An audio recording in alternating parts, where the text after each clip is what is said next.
سيئات أعمالنا من يهده الله فلا مضل له ومن يضلله فلا هادي له ونشهد أن لا إله إلا الله وحده لا شريك له ونشهد أن سيدنا ومولانا محمدا عبده ورسوله صلى الله تعالى عليه وعلى آله وصحبه وأزواجه وذرياته أما بعد فأعوذ بالله من الشيطان الرجيم بسم الله الرحمن الرحيم ومن أظلم ممن افترى على الله كذبا أو قال أوحي إليه ولم يوحى إليه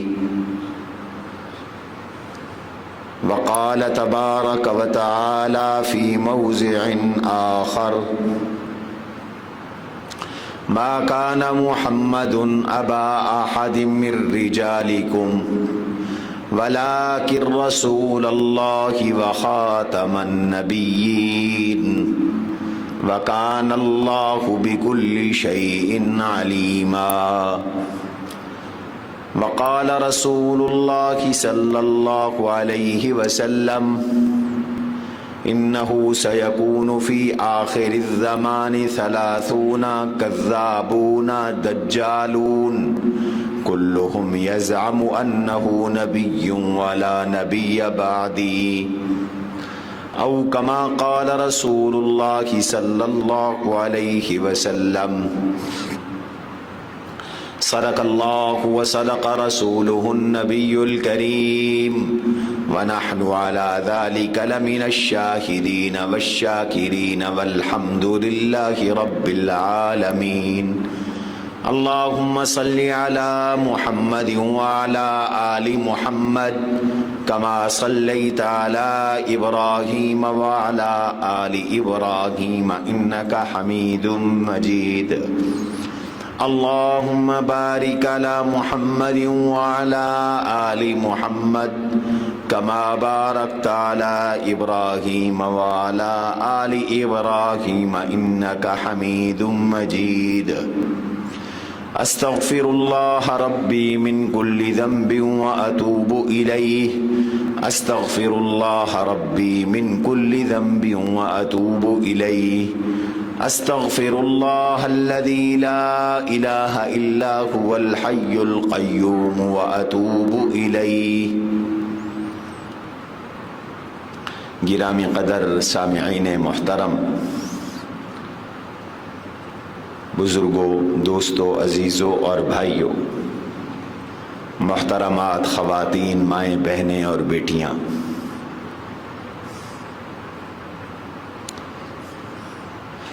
اللہ تعالی نے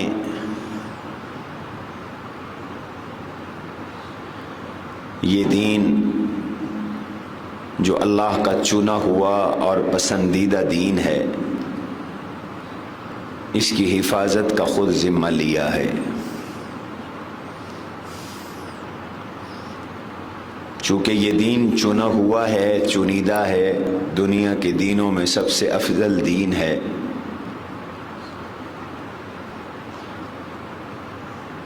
اور اللہ تعالی نے ہمارے لیے اس دین کو منتخب کیا ہے۔ ان اللہ اصطفى لکم الدین فلا تموتن الا وانتم مسلمون۔ اللہ نے تمہارے لیے یہ دین چنا ہے اور تم اسلام پر قائم رہو مرتے دم تک، ہمیں اس کا حکم ہے۔ مسلمان مرو، کافر نہ مرو، مسلمان بنو، مشرک نہ بنو، مسلمان مرو، بے دینی کی موت نہ مرو۔ تو چنا ہوا دین ہے، اللہ کا پسندیدہ دین ہے، افضل ترین دین ہے، اعلیٰ ترین دین ہے۔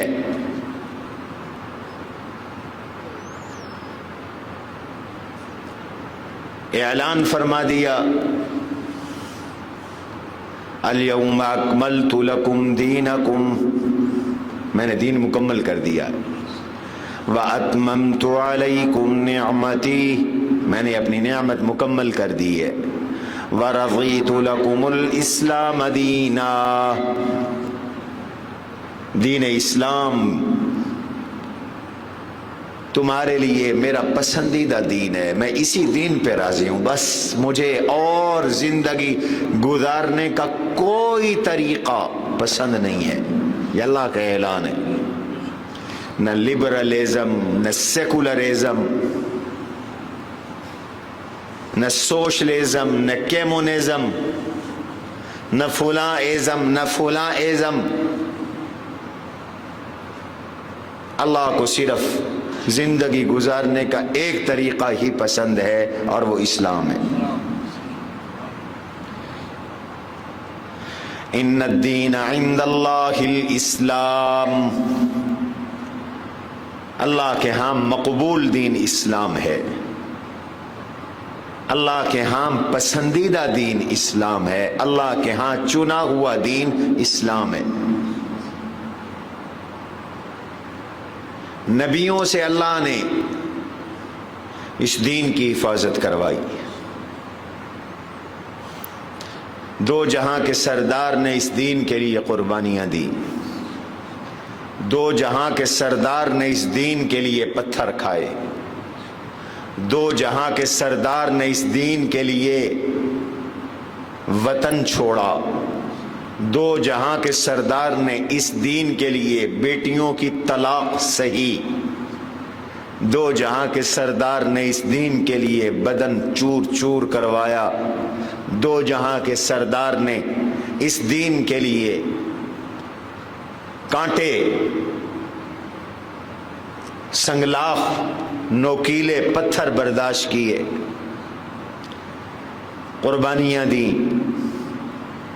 دو جہاں کے سردار نے اس دین کے لیے اپنی اولاد کی قربانیاں دیں، حضور کی لخت جگر بیٹی صاحبزادی سیدہ زینب کو اس دین کی خاطر زخمی کیا گیا، اونٹ سے گرایا گیا، ان کا حمل کا اسقاط ہوا، وہ بیمار ہو گئیں، بالآخر شہید ہو گئیں، وفات پا گئیں، تن من دھن کی قربانی دی اس دین کے لیے۔ اللہ کے نبی علیہ السلام نے اپنی پسندیدہ جماعت کی قربانی دی اس دین کے لیے، کائنات کے اور امت کے سب سے افضل افراد کے خون کا نذرانہ اس دین کے لیے پیش کیا گیا۔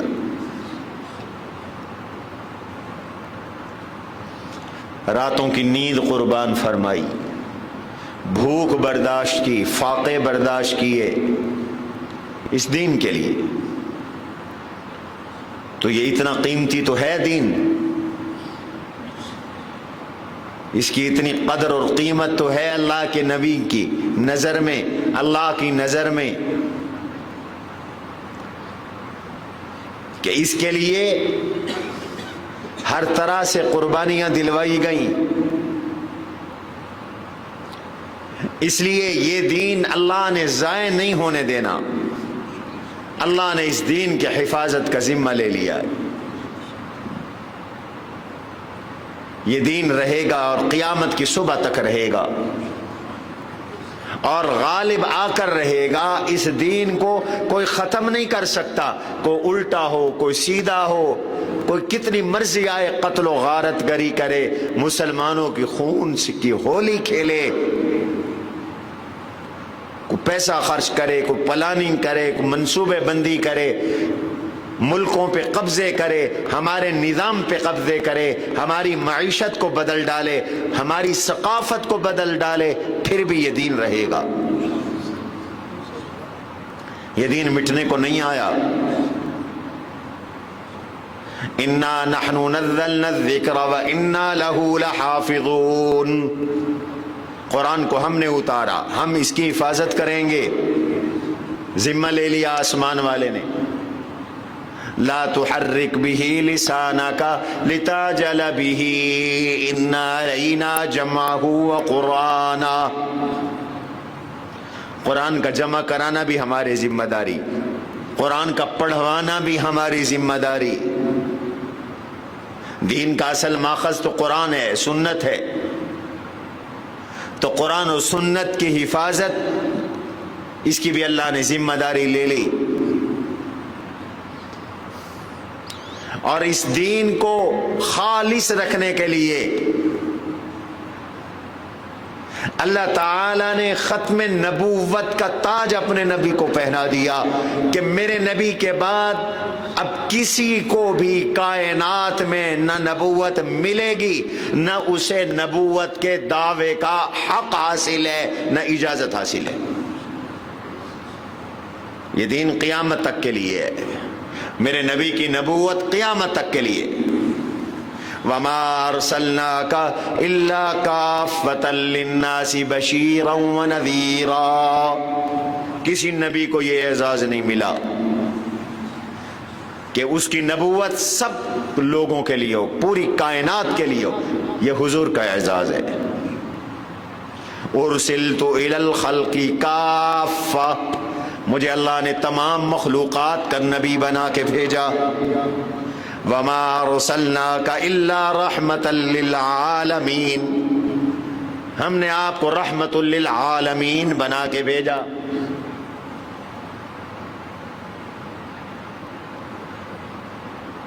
اور وہ دین دیا جس نے غالب آنا ہے. ایک وقت آئے گا دنیا کے سارے دین مٹ جائیں گے، ایک اسلام ہوگا. والذی ارسل رسولہ بالہدی ودین الحق لیظہرہ علی الدین کلہ وکفی باللہ شہیدا. اللہ نے محمد عربی کو اس لیے بھیجا لیظہرہ علی الدین کلہ، تاکہ محمد عربی کا دین دنیا کے تمام دینوں پہ غالب آ جائے، غالب آئے گا. وَكَفَى بِاللَّهِ شَهِيدًا، اللہ اس بات کا خود گواہ ہے، رب گواہی دے رہا ہے کہ یہ دین غالب آئے گا. وَكَفَى بِاللَّهِ شَهِيدًا. اور ابھی یہ وعدہ پورا ہونا ہے کہ یہ دین غالب آئے گا، اس دین کا غلبہ ہوگا، یہ قرآن کا وعدہ ہے. لا يبقى على ظهر الارض بيت مدر ولا وبر الا ادخله الله كلمة الاسلام بعز عزيز او ذل ذليل او كما قال. اسی حدیث کی تفسیر حضور نے بیان فرمائی. لا يبقى على وجه الارض بيت مدر ولا وبر، روئے ارض کا کوئی کچا گھر، کوئی پکا گھر، روئے ارض کا کوئی تعمیر شدہ گھر، کوئی خیمہ، شرق میں، غرب میں، شمال میں، جنوب میں، ایشیا میں، افریقہ میں، امریکہ میں، آسٹریلیا، انٹارکٹیکا میں، ساتوں بر اعظموں میں، جنگلوں میں، بیابانوں میں، آبادیوں میں کوئی گھر ایسا نہیں رہے گا جس میں اسلام داخل نہیں ہوگا، جس میں کلمہ داخل نہیں ہوگا. ہر گھر میں کلمہ پہنچنا ہے. بعز عزیز او ذل ذلیل، چاہے عزت کے ساتھ وہ ایمان قبول کرے، چاہے مسلمانوں کی تلوار، جہاد اور گرفتاری کی وجہ کے ڈر سے وہ اسلام قبول کرے، مسلمانوں کے جہاد کی وجہ سے وہ اسلام قبول کرے، ذلیل ہو کر اسلام قبول کرے، اسے اسلام میں آنا پڑے گا. روئے ارض عدل سے بھر جائے گا.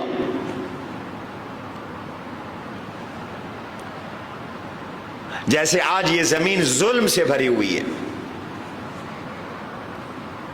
میرے نبی نے 1450 سال پہلے پیشین گوئی کی تھی کہ پہلے ظلم ہوگا پھر عدل ہوگا.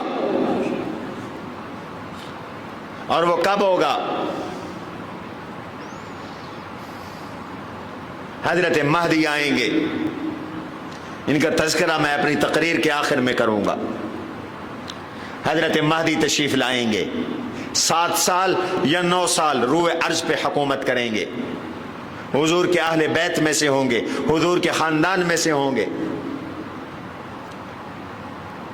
یملأ الارض عدلا وقسطا کما ملئت ظلما وجورا، حدیث کے لفظ ہیں۔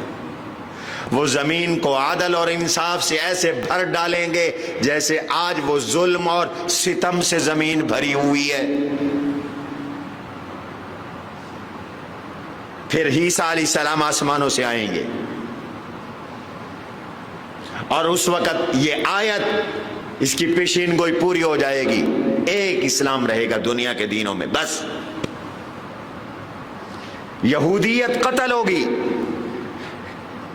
عیسائی عیسیٰ علیہ السلام کو دیکھ کر ڈھیر ہو جائیں گے، وہ کہیں گے ہمارا پیر مرشد جو اس کا دین ہے ہمارا وہی دین ہے،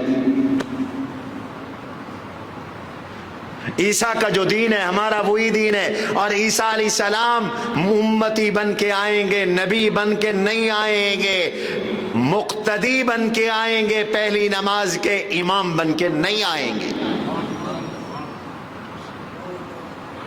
پھر یہ وعدہ پورا ہوگا،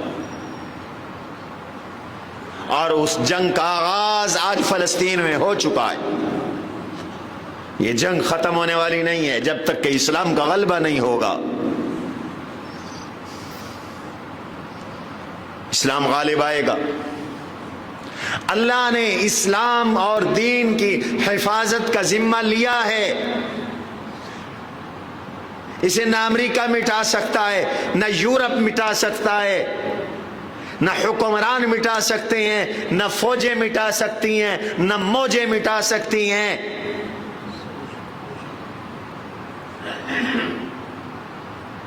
بھول ہے کسی کی اگر یہ اس کے دماغ میں ہے کہ اسلام مٹ جائے گا، ہر ان کا مکر اور تدبیر الٹا انہی کے اوپر پڑے گی، ان کے خلاف جائے گی، کیونکہ اللہ نے حفاظت کا ذمہ لیا۔ اس لیے دین میں جھوٹ کو نہیں شامل ہونے دیا، دجل کو نہیں شامل ہونے دیا۔ اگر کسی نے شامل ہونے کی کوشش کی تو اس نے کھرے اور کھوٹے کا ایک نظام بنا دیا، اور دنیا کے سامنے اللہ نے ایسا نظام اپنے خودکار نظام کے تحت حق کو حق کر کے دکھا دیا، باطل کو باطل کر کے دکھا دیا۔ دنیا نے دیکھ لیا حق کیا ہے، باطل کیا ہے۔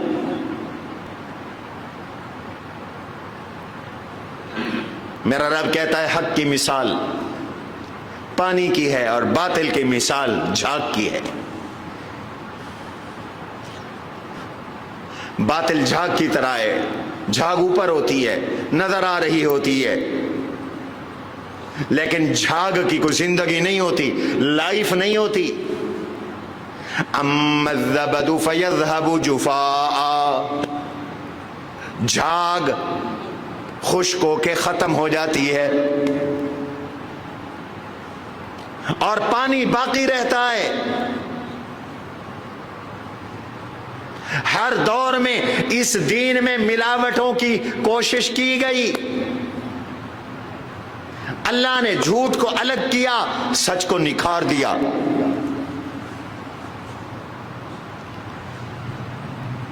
اور یاد رکھو جھوٹوں میں سب سے بڑا جھوٹ یہ ہے کہ کوئی شخص نبوت کا دعویٰ کر دے، وہ سب سے بڑا جھوٹا ہے۔ جو حضور کے بعد نبوت کا دعویٰ کرتا ہے اس سے بڑا جھوٹا کائنات میں کوئی ہے نہیں، وہ سب سے بڑا جھوٹا ہے۔ پوری دنیا کے جھوٹے اکٹھے کرو اور پوری دنیا کے جھوٹ اکٹھے کرو، وہ سارے جھوٹ اس شخص کے ایک جھوٹ سے کم ہیں جو یہ کہتا ہے کہ میں نبی ہوں۔ جیسے مرزا غلام احمد قادیانی نے کہا میں نبی ہوں، یہ کائنات کا سب سے بڑا جھوٹا ہے۔ اور میں نہیں، قرآن کہتا ہے، میں کوئی بات اپنی طرف سے نہیں کرتا، قرآن اور حدیث کا حوالہ پیش کرتا ہوں۔ سورہ انعام اٹھاؤ، ومن اظلم ممن افترى على الله كذبا او قال اوحي الي ولم يوحى اليه او قال سأنزل مثل ما انزل اللہ. اس سے بڑا ظالم کوئی نہیں جو اللہ پہ جھوٹ بولتا ہے، اس سے بڑا کذاب کوئی نہیں جو اللہ پہ جھوٹ بولتا ہے. کیا جھوٹ بولتا ہے؟ او قال اوحی الی، وہ یہ دعویٰ کرتا ہے کہ مجھ پر وحی آتی ہے، ولم یوحى الی، حالانکہ اس جھوٹے نبی پہ کوئی وحی نہیں آتی. یہ جھوٹ بولتا ہے. میرے رب نے کہا کہ یہ کائنات کا سب سے بڑا ظالم اور جھوٹا ہے، مفتری ہے، افترا پراز برداز ہے.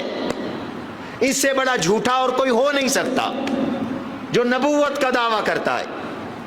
یہ سب سے بڑا جھوٹا ہے، کذاب ہے.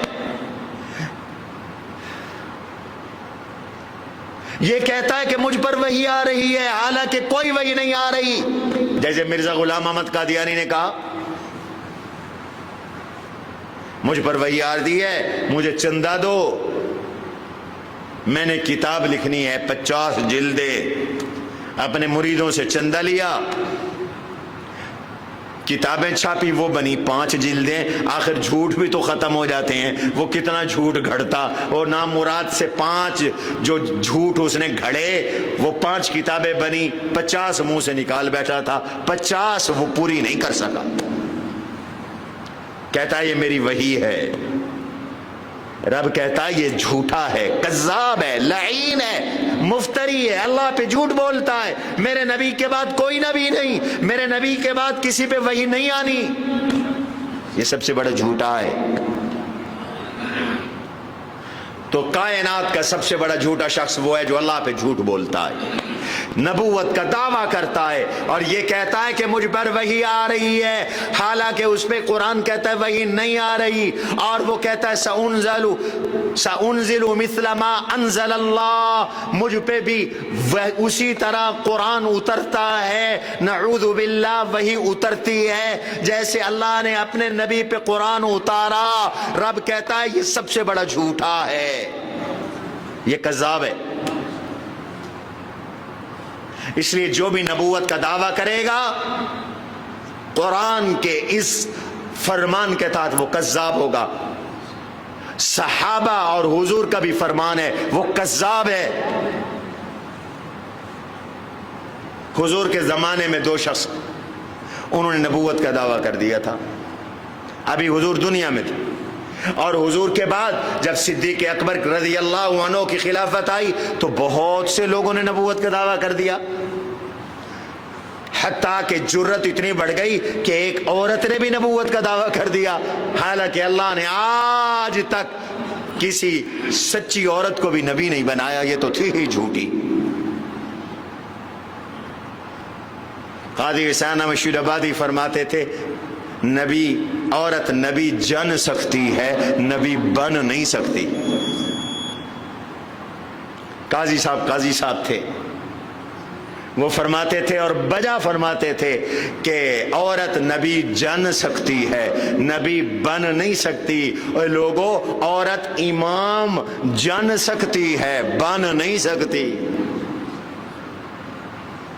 اور علماء کا فتویٰ ہے عورت بادشاہ جن سکتی ہے، بنا نہیں سکتی. لن یفلح قوم ولوا امرهم امرأة، وہ قوم کبھی کامیاب نہیں ہوگی جن کی حاکم کوئی عورت بن جائے.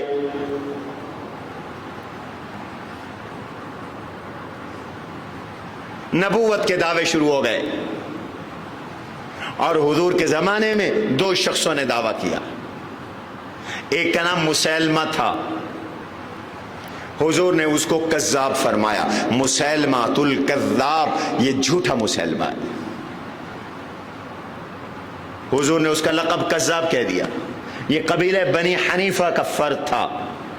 دنیا میں جتنے مسلمان ہیں یا کافر ہیں، جب ان کا نام لیا جاتا ہے تو ان کی ولدیت کے ساتھ لیا جاتا ہے، وہ اپنی ولدیت کے ساتھ معروف ہوتے ہیں یا کنیت کے ساتھ معروف ہوتے ہیں۔ یہ مسلمہ واحد نام ہے کہ جس کا مسلمہ الحنیفہ نہیں کہتے، جس کو مسلمہ بن فلاں نہیں کہتے، جس کو مسلمہ کذاب کہتے،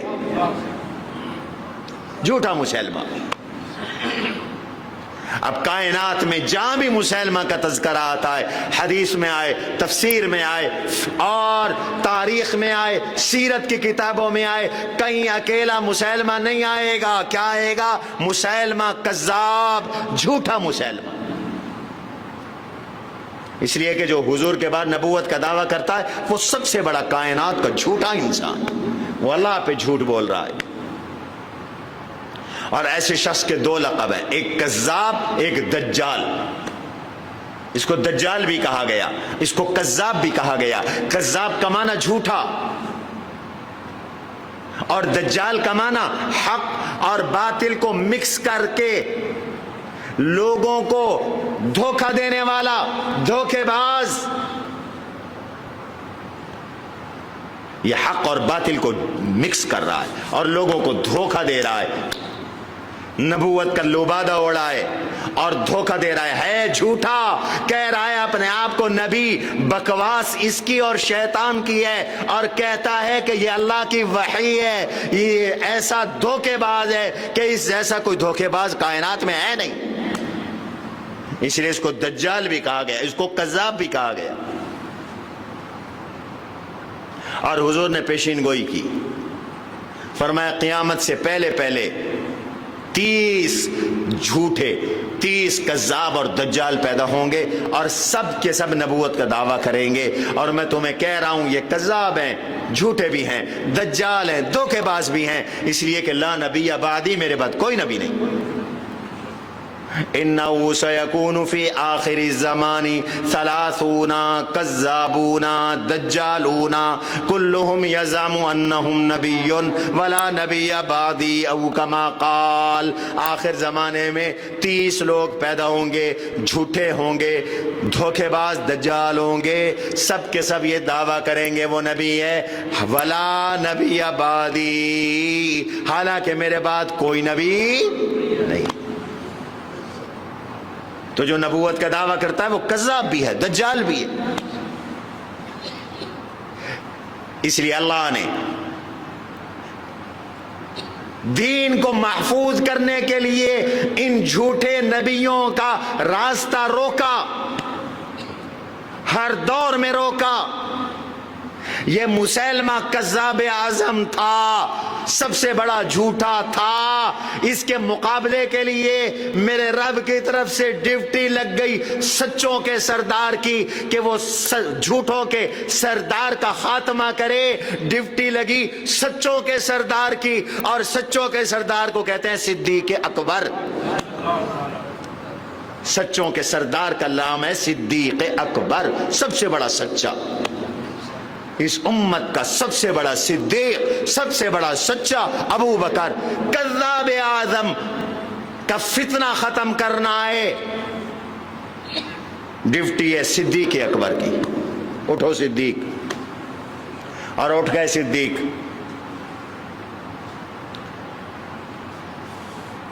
چھلانگ لگائی، تلوار ہاتھ میں لی، گھوڑے پہ خود بیٹھ گئے، میں جا رہا ہوں جہاد کے لیے۔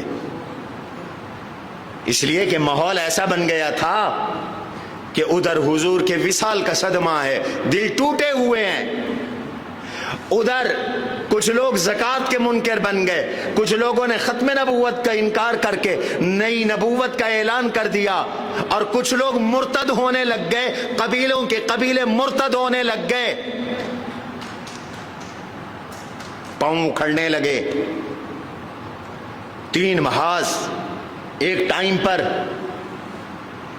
کوئی ریاست افورڈ کر سکتی ہے کہ ایک ٹائم پہ 3 ملکوں سے 3 سرحدوں پہ جنگ لڑے؟ امتحان تھا، لیکن صدیق تھے، صدیق اکبر تھے، جانشین پیمبر تھے، افضل البشر بعد الانبیاء تھے، کائنات کے سب سے بڑے متقی تھے، اتقا بھی تھے، ازکا بھی تھے، اطہر بھی تھے، اصدق بھی تھے، اشجاع بھی تھے، سب سے بڑے بہادر بھی تھے۔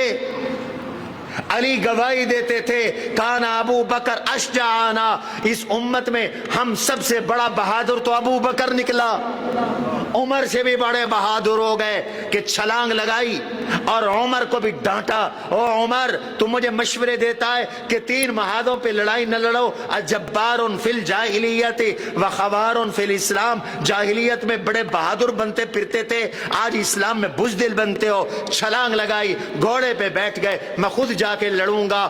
علی المرتضی شیر خدا آگے آ گئے، گھوڑے کی لگام پکڑی، ہاتھ جوڑے، امیر المؤمنین آپ شہید ہو گئے، اسلام کا کیا بنے گا، امت کا کیا بنے گا؟ لڑنے کے لیے علی جیسے آپ کے سپاہی کم نہیں ہیں، آپ یہاں بیٹھ کر نگرانی کریں، ہم لڑیں گے۔ حضرت علی نے حضرت ابو بکر کو گھوڑے سے اتارا، خالد بن ولید جاؤ یمن، جاؤ یمامہ میں، جاؤ جہاں یہ مسلمہ ملعون رہتا ہے، لڑو جا کر، قربانی دو چاہے جتنی بڑی ہو۔ یہ کذاب اعظم ہے، وہی کا دعوے دار ہے، نبوت کا دعوے دار ہے، اپنے آپ کو نبی کہتا ہے، اس کو ٹھکانے لگانا ہے، یہ اللہ کی زمین پہ ہمیں برداشت نہیں ہے، یہ برداشت نہیں ہے، ہمیں قبول نہیں ہے۔ بڑی فوج لے کر صحابہ گئے اور بڑی خون ریز جنگ لڑی، 1200 لوگ شہید ہو گئے، 700 حفاظ قرہ صحابہ شہید ہو گئے، اور بالآخر وحشی بن حرب رضی اللہ عنہ جنہوں نے کبھی جاہلیت میں حضرت حمزہ کو شہید کیا تھا، ابھی مسلمان نہیں ہوئے تھے، وہ کہتے ہیں میرے دل میں تھا کہ مولا تو نے کائنات کے میں ایک بہترین شخص کا مجھ سے خون کروا دیا ہے، میں کفارہ ادا کرنا چاہتا ہوں، تو مجھے کائنات کے بدترین انسان کا خون بھی مجھ سے کروا دے تاکہ برابری ہو جائے، کفارہ ہو جائے۔ اور میرے دل میں تھا کہ یہ مسیلمہ کذاب بدماش ہے، ملعون ہے، کذاب ہے، جھوٹا ہے، حضور کا گستاخ ہے، نبوت کا دعوے دار ہے، کاش یہ میرے ہاتھ سے قتل ہو جائے۔ میں انتظار میں تھا، میں سوچوں میں تھا، تدبیر میں تھا، فکر میں تھا، اتنے میں آواز لگی صدیق کی طرف سے کہ چلو اس جھوٹے کے خلاف جہاد کرنا ہے، لڑنا ہے۔ تو میں نے اپنا نیزہ سنبھالا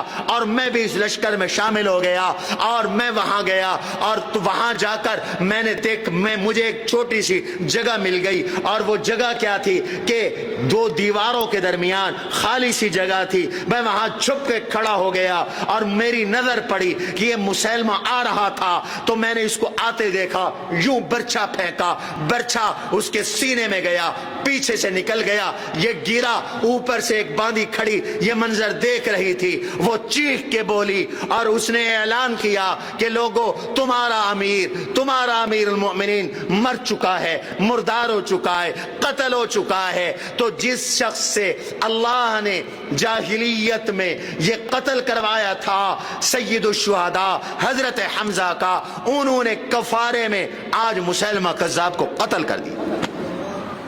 اور ایک اور انصاری صحابی آگے بڑھے، انہوں نے اس کی گردن کاٹ دی، فتنہ ختم کر دیا، دین بچایا اللہ نے۔ ختم نبوت کا انکار کرنے والا میرے نبی کے دین کو ختم کرنے والا ہے، اور دین کی حفاظت کا ذمہ اللہ نے لیا۔ یہ دین رہے گا، اس لیے جو ایمان پہ حملہ کرے گا، اللہ اہل ایمان کی حفاظت کے لیے جتنا جھوٹ ہوگا اتنے سچ کو پیدا کریں گے، جتنا کوئی جھوٹا آئے گا اتنا سچا میدان میں آئے گا، نبی کا امتی، سچا امتی مقابلے میں آئے گا۔ کذاب اعظم اکبر مسلمہ کے مقابلے میں صدیق اکبر آ گئے۔ اور اگر کوئی نبی کے دین میں ملاوٹ کرے گا، عقیدے، عمل میں، نبی کی سنتوں کو مٹا رہا ہے، نبی کی سنتوں کو بدل رہا ہے، اس کے لیے بھی اللہ نے حفاظت کا انتظام کیا۔ اعلان کیا میرے نبی نے، ان اللہ یبعث علی راس کل سنۃ من یجدد العادین، اللہ ہر 100 سال کے بعد ایک ایسا عالم پیدا کرتے ہیں، ایسی شخصیت پیدا کرتے ہیں جو اس دین کی تجدید کرتی ہے، اس دین کو کی اوور ہالنگ کرتی ہے، اس دین کو نکھارتی ہے، اس دین کی کو مزین کرتی ہے۔ ایک شخصیت ہر صدی میں آتی ہے جس کو مجدد کہتے ہیں۔ آل علم نے لکھا حضور اور صحابہ کا زمانہ گزرا، تابعین کا زمانہ آیا، اللہ نے ایک شخصیت کو پیدا کر دیا۔ اس شخصیت کا نام تھا عمر بن عبد العزیز رحمت اللہ علیہ۔ حضرت عمر بن عبد العزیز، ان کا انتقال 99 ہجری یا 100 ہجری میں ہے، یہ اگلی صدی کے مجدد ہے۔ انہوں نے حدیث بھی جمع کروائی، عمر اول نے قرآن جمع کروایا، عمر ثانی نے حدیث کو جمع کروایا، حدیث مدون کروائی حضرت عمر بن عبد العزیز رحمت اللہ علیہ۔ حضور کے زمانے میں قرآن بھی 2 گتوں کی شکل میں نہیں تھا، لوگوں کو زبانی یاد تھا، لیکن جنگ یمامہ کے بعد حضرت عمر نے حضرت ابو بکر سے کہہ کر قرآن کو 2 گتوں کے درمیان جمع کروایا۔ حفاظت قرآن ختم نبوت کی برکت سے عمر اول نے کروائی، اور حفاظت حدیث سنت کی برکت سے عمر ابن عبد العزیز نے کروائی، عمر ثانی نے کروائی۔ اس سے پہلے حدیثیں لوگ زبانی یاد کرتے تھے، انہیں حدیثیں زبانی یاد ہوتی تھی۔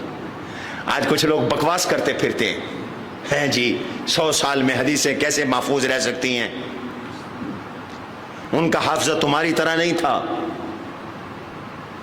اللہ نے صحابہ کو اور اس دور کے لوگوں کو ایسا کمال کا حافظہ دیا تھا، ایسا کمال کا حافظہ دیا تھا کہ انہیں اپنے اونٹوں کے 70 پشتیں یاد تھیں۔ تجھے تو دادے کا نام نہیں آتا،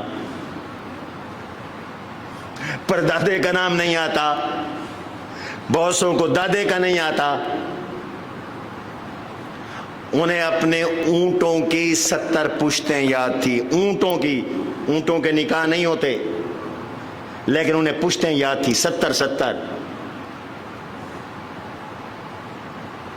تو وہ نبی کی حدیث کو کیسے بھول سکتے تھے؟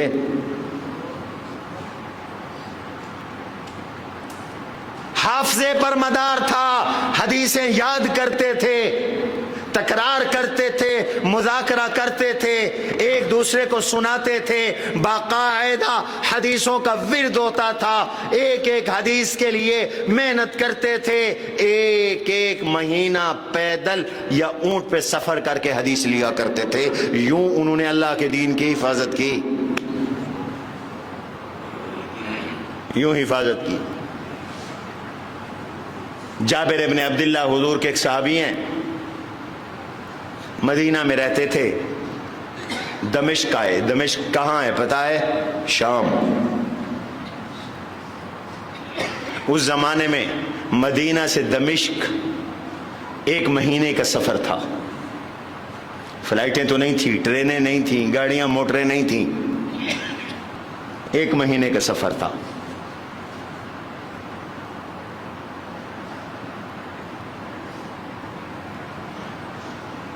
ایک مہینہ کا سفر طے کیا اور شام آئے، اور صحابی رسول کے گھر کے دروازے پہ پہنچے، انہیں آواز دی، میں جابر ہوں، مدینۃ الرسول سے آیا ہوں، باہر تشریف لائیے۔ وہ تشریف لائے، کہا ٹھہریے، آپ کو بٹھاتا ہوں، پانی پیش کرتا ہوں۔ اتنا لمبا سا فرمایا نہیں، نہ میں پانی پینے آیا ہوں، نہ میں مہمان بن کے آیا ہوں، نہ کھانا کھانے آیا ہوں، میں تو آقا کی ایک حدیث لینے آیا ہوں، بس ایک حدیث لینے آیا ہوں۔ زندگی کا کوئی پتہ نہیں اگلے لمحے کا، پہلے مجھے وہ حدیث سنا دو۔ صرف ایک حدیث کے لیے ایک مہینے کا سفر، دین کی حفاظت کے لیے ہر صدی میں اللہ نے مجدد پیدا کیے۔ عمر بن عبدالعزیز پہلے مجدد تھے، لیکن طے نہیں کیے کون مجدد ہے، بس اللہ اپنے بندوں کو کھڑا کر دیتا ہے، علماء کو کھڑا کر دیتا ہے، مشائخ کو کھڑا کر دیتا ہے، وہ دین کی تجدید کرتے ہیں، لوگوں کو بتاتے ہیں میاں یہ سنت ہے، یہ بدعت ہے، یہ جائز ہے، یہ ناجائز ہے، یہ نبی کا سچا کھرا دین ہے، یہ تمہاری رسمیں اور رواج ہیں، یہ دین نہیں ہے۔ آج پھر تم مکس کر بیٹھتے ہو، دین کو اور رسموں کو مکس کر دیا، دین کو اور رواج کو مکس کر دیا۔ یہ امت خرافات میں کھو گئی، رسم و رواجوں کو نام دے دیا دین کا، دین چھوڑ دیا، رسموں کے پیچھے چل پڑے، رواجوں کے پیچھے چل پڑے۔ کچھ علاقائی رسمیں ہوتی ہیں، رواج ہوتے ہیں، وہ ہر علاقے کے الگ الگ ہیں، بر صغیر میں الگ ہیں، افریقہ میں الگ ہیں، اور بابا دین ایک ہے، رواج الگ الگ ہے، سنت ایک ہے، بدعتیں الگ الگ ہیں۔ ہر صدی بعد ایک مجدد پیدا ہوتا ہے جو دین کی تجدید کرتا ہے، کھرے کھوٹے میں فرق کرتا ہے۔ یہ بچہ جس کے ساتھ ہے خود سنبھالو بھائی، اس بچے کو بیان میں خلل نہ دو، توجہ کرو میری طرف۔ اور جب 1000 سال گزر گئے تو پھر آپ کے ہندوستان میں اللہ نے ایک بڑے مجدد پیدا کیے، 1000 سال کے، اگلے 1000 سال کے مجدد، ان کو کہتے ہیں مجدد الفسانی، حضرت شیخ احمد سرہندی رحمت اللہ علیہ۔ یہ وہ دور تھا جب اکبر بادشاہ نے دین اکبری بنا لیا تھا، ایک نیا دین گھڑ لیا تھا، اس نے فتویٰ دے دیا تھا ہندو عورتوں سے شادی جائز ہے۔ یہ ہر دور میں ماڈرن دین بنانے کی کوشش کی گئی، اکبر نے ماڈریٹ دین بنایا تھا، جیسے مشرف صاحب نے کوشش کی تھی، ماڈل دین، ماڈرن دین، ماڈل دینی مدرسے، ماڈرن دین، ماڈرن پیر، ماڈرن ملا، ماڈرن مولوی۔ اس ماڈرن دین میں عورتوں سے جمعے کی اذانیں دلوائی گئی، عورتوں کو مصلی پہ کھڑا کیا گیا، مردوں عورتوں کو ایک صف میں کھڑے کر کے نماز پڑھوانے کی کوشش کی گئی، آج بھی کوشش ہو رہی ہے۔ امریکہ تمہارا دین مٹانا چاہتا ہے، مغرب مکس کرنا چاہتا ہے حق اور باطل کو، اس لیے ہر باطل کی سپورٹ میں یہ منحوس کھڑے ہیں۔ مرزا غلام احمد قادیانی کے پیچھے بھی یہی کھڑے، کبھی غامدی اٹھتا ہے اس کے پیچھے بھی یہی کھڑے ہیں، انہی کا میڈیا ہے۔ مرزا غلام احمد قادیانی نے کہا کہ میں نبی ہوں، مجھ پر ایمان لاؤ۔ جاوید غامدی نے کہا نبی پہ ایمان لانا ضروری کوئی نہیں ہے، یہودی بھی جنتی ہیں، عیسائی بھی جنتی ہیں، جو بھی ہے بس جس نے توحید کو مان لیا وہ جنتی ہے۔ اس لیے یہ غامدی صاحب قادیانیوں کو کافر نہیں کہتا، پتہ ہونا چاہیے تمہیں، ٹی وی پہ بیٹھ کر اس کو پروموٹ کیا جاتا ہے۔ پاکستان میں کتنے لوگ غامدی کو چاہنے والے، لیکن زبردستی پروموٹ کیا جا رہا ہے، اسکولوں میں، کالجوں میں، یونیورسٹیوں میں متاثر کرنے کی کوشش کی جا رہی ہے۔ ایک نیا دین، ماڈرن دین وجود میں لایا جائے، ایسا ایک ماڈرن دین اکبر بادشاہ نے قائم کیا تھا۔ اللہ نے اپنے دین کی حفاظت کے لیے حضرت مجدد الفسانی شیخ احمد سرہندی رحمت اللہ علیہ کو کھڑا کر دیا تھا، اور شیخ احمد سرہندی نے محمد عربی کا سچا دین نکھار کر لوگوں کے سامنے پیش کیا۔ حکومت نے ظلم اور ستم کے پہاڑ توڑ دیے، لیکن اکبر کا دین مٹ گیا، محمد کا دین آج بھی زندہ ہے، یہ دین رہے گا۔ اس دین کو کوئی نہیں مٹا سکتا۔ ہر دور میں نئے نئے فتنے آتے ہیں، بڑے بڑھ چڑھ کے آتے ہیں، زور و شور سے آتے ہیں، لیکن ایک عرصے کے بعد اصل دین اوپر آ جاتا ہے، جھاگ بیٹھ جاتی۔ اما الزبد فیذهب جفاء، بابا دین جو ہے اصل دین، اس کی جڑیں زمین میں ہیں۔ قرآن نے اس کی مثال دی، مثل کلمۃ طیبۃ کشجرۃ طیبۃ اصلها ثابت وفرعها فی السماء تؤتی اکلها کل حین باذن ربها۔ مثل کلمۃ طیبۃ، پاکیزہ کلمے کی مثال، حق کی مثال، سچے دین کی مثال، کلمہ طیبہ کی مثال، کشجرۃ طیبۃ، بہترین درخت کی طرح ہے۔ بہترین درخت کھجور کا درخت۔ کھجور کے درخت کے بڑے فضائل ہیں۔ حدیث میں آتا ہے، حضور علیہ السلام نے فرمایا، ان من الشجر شجرۃ لا يسقط ورقها وانها مثل المسلم انبئونی ما ہی۔ درختوں میں ایک درخت ایسا ہے، درختوں میں ایک درخت ایسا ہے جس کے پتے نہیں جھڑتے، پتے نہیں گرتے، وہ مسلمان کی طرح ہے، مجھے بتاؤ وہ کون سا ہے؟ پھر حضور نے خود بتایا، وہ کھجور کا درخت ہے، کھجور کے پتے نہیں گرتے، اور کھجور مسلمان کی طرح ہے۔ کیا معنی؟ جیسے مسلمان کا کوئی لمحہ اور کوئی چیز اللہ ضائع نہیں کرتے، ایسے کھجور کی بھی ہر چیز کارآمد ہے، کوئی چیز ضائع نہیں ہوتی۔ اس کا پھل، سبحان اللہ، پھل کی گٹھلیاں، اس سے آج کل لوگ صفوف بنا رہے ہیں، دوائیاں بنا رہے ہیں، پیس کر جانوروں کو کھلائی جاتی ہیں۔ اس کے پتے تمہاری چٹائیاں بنتی ہیں، بان بنتے ہیں، اس کی شاخیں وہ تمہاری لکڑیوں کے کام آتی ہیں، اور اس کی لکڑی کڑیاں اور شہتیر بنتے ہیں، اور اس کا گودا بہترین طاقتور ہے، اس کی کوئی چیز ضائع نہیں ہوتی۔ قرآن کہتا ہے حق کی مثال، دین کی مثال، کلمہ طیبہ کی مثال کھجور کے درخت کی ہے۔ اصلها ثابت، اس کی جڑیں زمین میں بڑی پختہ ہیں۔ کتنی پختہ جڑیں ہیں؟ آندھیاں آ رہی ہیں، طوفان آ رہے ہیں، ہوائیں چل رہی ہیں، یہ ادھر ہو رہی ہے، ادھر ہو رہی ہے، لیکن بڑی مضبوطی کے ساتھ قائم ہے۔ جکھڑ کا اس نے مقابلہ کیا، طوفان کا اس نے مقابلہ کیا، ہواؤں کا اس نے مقابلہ کیا، گرمی کا اس نے مقابلہ کیا، سردی کا اس نے مقابلہ کیا، پالے کا اس نے مقابلہ کیا۔ بابا جون جولائی کی تپتی ہوئی گرمی کا اور دھوپ کا اس نے مقابلہ کیا۔ اصلها ثابت، جڑ بڑی پختہ ہے، زمین میں ہے، وفرعها فی السماء، اس کا تنا آسمان میں ہے، تنا اوپر ہے۔ یہ حق کی مثال ہے۔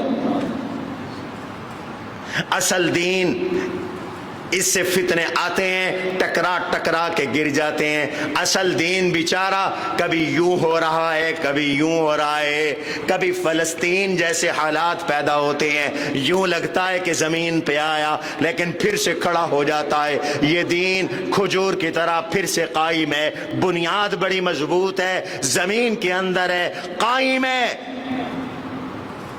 تنے آسمان میں ہے۔ اللہ نے کھجور کو پھل اوپر لگا دیا، مٹی سے محفوظ ہے، گرد سے محفوظ ہے، غبار سے محفوظ ہے، نجاستوں سے محفوظ ہے، خباثتوں سے محفوظ ہے۔ پھل دے رہا ہے اسلام، یہ دین نفع دے رہا ہے لوگوں کو۔ اما ما ينفع الناس، یہ لوگوں کے نفع والا دین ہے، فائدے والا دین ہے۔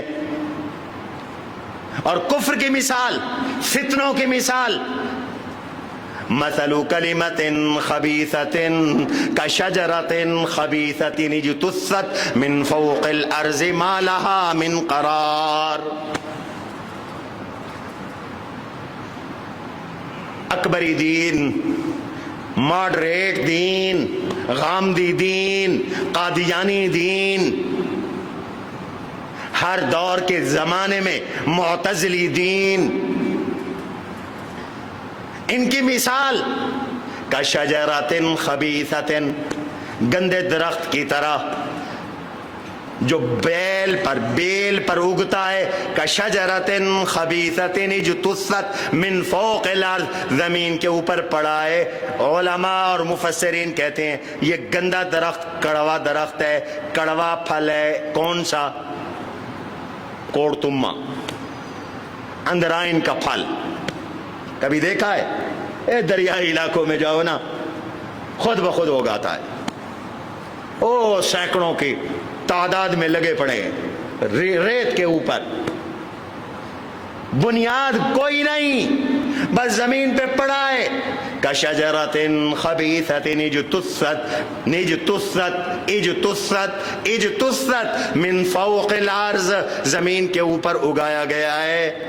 پاؤں لگے، خالی ایک پاؤں لگ جائے، بنیاد ختم، فٹ بال بن کے ادھر جا رہا ہے، فٹ بال بن کے ادھر جا رہا ہے. ما لہا من قرار، کوئی مضبوطی نہیں ہے، آج ہے کل نام و نشان نہیں. اس لیے باطل آج ہے کل نہیں. کل دین اکبری تھا، آج نہیں. کل مشرف کا ماڈریٹ دین تھا، آج نہیں. کل امریکہ کا زور تھا، نیا نیا دین آ رہا تھا، آج نہیں. کل نام و نشان بھی نہیں ہوگا. اور قرآن، نبی کی سنت، اللہ کے نبی کی احادیث، یہ سچا دین، ختم نبوت، یہ ازل سے، یہ حضور کے زمانے سے چلے ہیں، اور قیامت کی صبح تک یہ دین ایسے رہے گا. اللہ نے اس دین کی حفاظت کرنی ہے. اب آخری بات، سب سے زیادہ جھوٹ ہوگا آخر زمانے میں. یہ وہی زمانہ ہے، دجل کا زمانہ ہے. حضور نے فرمایا چھوٹے دجال بھی ہوئیں گے، ایک بڑا دجال بھی آئے گا. اور میں نے پہلے بتا دیا دجال کس کو کہتے ہیں. تقریر کے شروع میں بتایا ہے نا، تم دیر سے آیا کرو، کوئی بات نہیں. ہاں، دجال کس کو کہتے ہیں؟ دھوکے باز، جو حق اور باطل کو مکس کر دے، دھوکہ دے. یوں سمجھ لو جو پیشاب کی بوتل پہ روح افزا کا لیبل لگا کر بیچے. ہاں، اس کو کہتے ہیں دجال. دین کے معاملے میں جو باطل کو حق دکھائے، جھوٹ کو سچ دکھائے، اس کو دجال کہتے ہیں. اور جو حضور کے بعد نبوت کا دعویٰ کرے وہ دجال ہے. میرے نبی نے فرمایا، اور ایسے بہت سے دجال آخر زمانے میں آئیں گے، اور پھر دجال اکبر آئے گا جو یہ کہے گا میں خود رب ہوں. یہ جو کانا دجال آنا ہے نا، اس نے یہ دعویٰ کرنا ہے میں ہوں رب، میں تمہارا مشکل کشا ہوں، میں تمہارا حاجت روا ہوں. آج وہ دجل کا زمانہ شروع ہے، اور اس کا بڑا اعلی کار تمہارا سوشل میڈیا اور میڈیا ہے. اوئے ہوئے ہوئے ہوئے، عزت دار کی پگڑی اچھال کر اس کو ذلیل کر دیا، اور ذلیلوں کو اٹھا کر لیڈر بنا دیا. نالی کی اینٹ کو مسجد کا محراب میں جڑ دیا، اور مسجد کے محراب کو گٹر بنا دیا. اس کا نام ہے سوشل میڈیا اور میڈیا. تمہارا ٹک ٹاک، تمہاری فیس بک، انسٹاگرام، نہ جانے اور کیا کیا الائیں بلائیں. یہ دجل کا زمانہ ہے، جھوٹ ہی جھوٹ. اب ذرا حکومت پر پڑی ہے نا کہ جی وہ میڈیکل کالج، وہ پنجاب کالج کی لڑکی کے ساتھ ریپ ہوا ہے، اور پھر احتجاج شروع ہو گئے. اب کتنے بندے پکڑے انہوں نے. کئی بے حیا ایسے ہیں، ان کے نام بھی خبیثوں والے ہیں، جن میں بدماشی ہے، شرافت نام کی کوئی چیز. مجھے شرم آتی ہے ممبر پہ بیٹھ کے نقل کرتے. لوہا پاڑ، شرم نہیں آتی. مائیں، بہنیں، بیٹیاں، بچے ان کے سامنے ایسے لقب رکھتے ہو، ڈوب مرو، تمہیں اور اپنے لیے کوئی لقب نہیں ملا۔ دھجل کا یہ دور ہے، فریب کا یہ دور ہے، دھوکے کا یہ دور ہے، سچوں پر الزام تراشیاں۔ آج کل مدرسوں کے خلاف ایک میدان بنایا جا رہا ہے، کبھی کسی مدرس کو لے لیں گے، کبھی کسی محتمم کو لے لیں گے، کبھی کسی طالب کو لے لیں گے۔ یہ مدرسوں والے بھی کوئی فرشتے تو نہیں ہیں، تم میں سے ہی ہیں۔ او بھائی تمہارے بیٹے، تمہارے بھائی، تم مولوی عالم ہے نا، مفتی ہے نا، آخر تمہاری برادری کے ہیں، وہ بھی تو کوئی فرشتے اور نبی نہیں ہیں، ان سے بھی غلطی ہو سکتی ہے، بعض اوقات نہیں ہوتی، جھوٹ بنا دیتے ہو، بعض اوقات ہوتی ہے، اچھالتے ہو، اور جو غلطون کرتے ہیں، بدماشیوں کے اڈے بنے ہوئے ہیں، ان کو بڑا مقدس بنا کے پیش کرتے، دنیا کا ٹرینڈ بدل کے رکھ دیا۔ کسی زمانے میں جو کائنات کے سب سے بے عزت لوگ سمجھے جاتے تھے، آج ان کو ہیرو بنا دیا ہے۔ آج سے 40 سال پہلے جب ہم جوانی چڑھ رہے تھے، لوگ کہتے تھے یہ کنجر ہے، یہ کنجری ہے، یہ کوٹھے والی ہے۔ آج ہیروئن ہے، آج اداکارہ ہے، آج اس کو زکام بھی ہو جائے نیوز چلتی ہے، مر جائے، مردار ہو جائے، جہنم رسید ہو جائے، خبر چلتی ہے۔ اور جو عزت دار لوگ تھے ان کو ذلیل کر کے پیش کیا جا رہا ہے۔ یہ دجل ہے، یہ فریب ہے، اور پھر اس فریب کی انتہا ہوگی کہ لوگ محمد عربی سے ٹوٹ کر نئے نبیوں کے پیچھے چلیں گے، اور پھر اس کا عروج ہوگا کہ لوگ رب سے ٹوٹ کر دجال کے پیچھے چلیں گے، اس کو مشکل کشا مانیں گے۔ تب میرا رب اس دین کی حفاظت کے لیے پہلے حضرت مہدی کو لائیں گے۔ نہیں سمجھے میں کیا کہہ گیا؟ اس دین کی حفاظت کے لیے اللہ حضرت مہدی کو لائیں گے۔ یہ مہدی یہ نہیں کہیں گے، کہ مہدی کو منصب نہیں ہے کہ میرا کلمہ پڑھو میں مہدی ہوں نبی کی طرح، نہیں، ایک شخصیت ہوں گے جو لوگوں کو ہدایت دیں گے، اور ان سے جنگیں ہوں گی، کفر کی جنگیں ہوں گی، اور شام اس کا میدان ہوگا۔ بالآخر حضرت مہدی کو اللہ فتح دیں گے، 7 سال تک وہ حکومت کریں گے۔ تفصیل کا وقت نہیں، وقت ختم ہو گیا، پھر کبھی حضرت مہدی پر تفصیلی جمعہ پڑھاؤں گا، تفصیلی بیان کروں گا انشاءاللہ۔ اور پھر حضرت مہدی ابھی زندہ ہوں گے، حضرت عیسیٰ علیہ السلام آسمانوں سے آئیں گے۔ یہ تب ہوگا جب دجال نکل کر پوری روح ارض پر لوگوں کو خدا اپنی خدائی منوا رہا ہوگا۔ کائنات کے فتنوں میں سب سے بڑا فتنہ دجال کا ہے، ایمان کش فتنہ ہے، اور لوگ مجبور ہو جائیں گے اس کو خدا ماننے پر۔ وہ ایسی شعبدہ بازیاں دکھائے گا، وہ بنجر زمینوں کو آباد کر دے گا، بارشیں برسا دے گا، مردوں کو کھڑا کر دے گا، قبروں سے اٹھا دے گا۔ لوگ کہیں گے واہ واہ واہ واہ، حقیقی بزرگ تو یہی ہے، اور پہنچی ہوئی سرکار ہے، جو ہم کہتے ہیں وہ ہمیں مل رہا ہے۔ حضور نے فرمایا وہ کافر اعظم ہوگا، وہ دجال اعظم ہوگا، اس سے بچ کے رہو، اس سے پناہ مانگو، اس کے قریب نہ جانا، اس کی باتوں کو نہ سننا۔ وہ پوری زمین پہ جائے گا، مکے میں نہیں جا سکے گا، مدینے میں نہیں جا سکے گا۔ حضور نے فرمایا اللہ مدینے کے 7 راستے ہوں گے، ہر راستے پہ فرشتے بٹھا دے گا، وہاں نہیں داخل ہو سکے گا۔ بالآخر حضرت عیسیٰ علیہ السلام کے ساتھ اس کا آمنا سامنا ہوگا، یہودی اس کے لشکر میں ہوں گے، عیسیٰ علیہ السلام کے ساتھ جنگ ہوگی، عیسیٰ کے سپاہی مسلمان ہوں گے۔ اور مجھے تو لگتا ہے اس وقت بھی امریکہ یہی کہے گا، اور تمہارے حکمران امریکہ کے پیچھے کھڑے ہوں گے یہ دہشت گرد ہے۔ ابھی آ جائے نا، کیا تصور ہے، یہ کیا کہیں گے؟ یہ تو حضرت عیسیٰ کو بھی نعوذ باللہ دہشت گرد کہہ دیں گے۔ جو قرآن پڑھائے وہ دہشت گرد ہے، جو ممبر پہ حق بیان کرے وہ دہشت گرد ہے۔ اللہ تعالی ہمیں عیسیٰ کے سپاہیوں میں بنائے، دجال کے سپاہیوں میں نہ اٹھائے۔ کام لد پر حضرت عیسیٰ علیہ السلام دجال کو قتل کر دیں گے. اب پوری روئے عرض پہ اسلام ہوگا. ایک 1 یونٹ، پوری دنیا 1 یونٹ ہوگی، اسلام ہوگا. عیسیٰ علیہ السلام خلیفہ ہوں گے، زمین میں عدل ہوگا، برکت ہوگی. حضور نے فرمایا ایک انار کے چھلکے سے ایک گائے سیر ہو جائے گی، ایک انار سے لوگوں کی ایک جماعت سیر ہو جائے گی.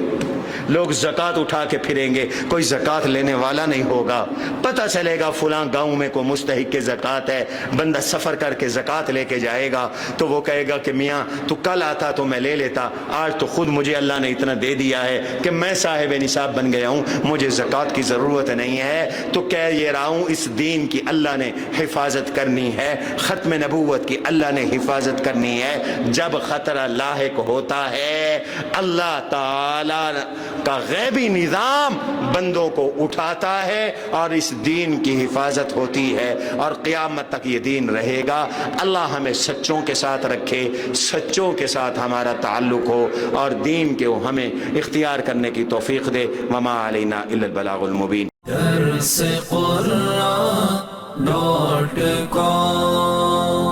www.darsequran.com